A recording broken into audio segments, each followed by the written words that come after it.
Welcome to Sage Leaf Group Tutorials. This is Kevin Taylor here. This channel is where we explore and teach basic techniques and skills in Revit.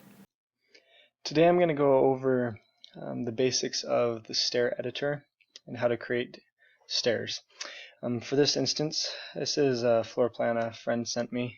He wanted some help with how to get the stairs in here to where come up a few steps, have a little landing, go up some more, have another landing, and then just like 2 more steps before you leave the stairwell. So I start by selecting the Stair editor, and if you click the down arrow, you can do stairs by sketch, which is a little bit more complicated, and I can get to that in another tutorial. But then there's stairs by component, and this one works pretty well. So I'll go over a few of the different attributes here. So before you even start, a few things that you want to make sure are set are, first of all, what you want the base level to be. So in this instance, the first floor. You usually want to keep the offset to 0 unless you need it something different. And then the second one, we're going to go second floor is the top level, and keep the offset to 0 there as well. And then maybe we'll do TOW. I think that's what he had it set at. So right here it tells you what's going on with the stairs. So by code you need at least a 10-inch tread depth, and Revit standard's 11 inches. And then in residential, you need at least 7 3/4, or at the most 7 3/4 of an inch tall. So here we've got quite a bit of extra space. So if we're running short on space, we'll try to get that a little bit closer. So we can drop that down to 17. When you move the mouse away, then applies what you did. And so we're well under 7 3/4 there.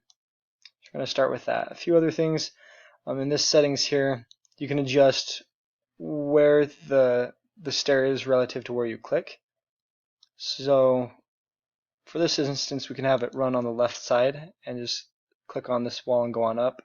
But if you wanted to do the center or the right, or to change it however else, go about that. Offset, it's just like any other offset tool. And then the width, we'll just keep it standard for now. We can always come back and adjust that later. So a few things with the editor. So when you first start clicking and drawing, it is drawing stairs, and it shows you how many more you need to get to the end. But for here, we're just going to stop right there. And then wherever you start the next part of the stairs, it'll then automatically connect it with a tread if this box is checked here. And for this case it is. So I'll click there, start going up, and if you noticed, the landing just showed up there. Come up to here, and then this is where I'm not quite sure how far to go. So on the base we've got 2 steps, so if we come down 2 steps, doesn't look like we're going to have enough room there. We'll try it anyways and just see what happens, and then start again. Oh, looks like we do have enough room. So that's going over a little bit further than we want, and we can have 2 steps here to match the base down here. So I'm going to delete that top step and delete the landing. This is while I'm still in the editor, and then select run again. And actually, before I do that, I'll select the stairs, grab this little drag point there, bring it back 1 stair tread, and then we'll keep on going and finish up the stairs. And then it fits perfectly in there.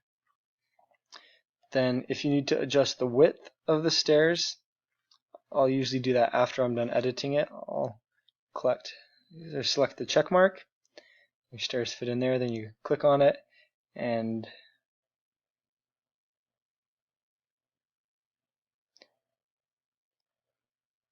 in order to edit the width, you can select the edit type, and then the minimum run width there.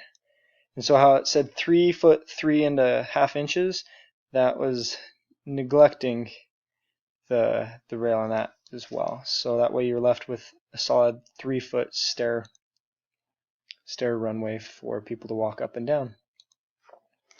And we can look at that in a different view real quick, show you what it looks like.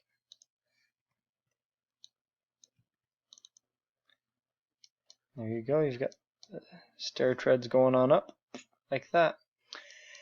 And that's the basics of the Stair editor. If there is a tool or skill in Revit that you would like to see demonstrated, please leave a comment below.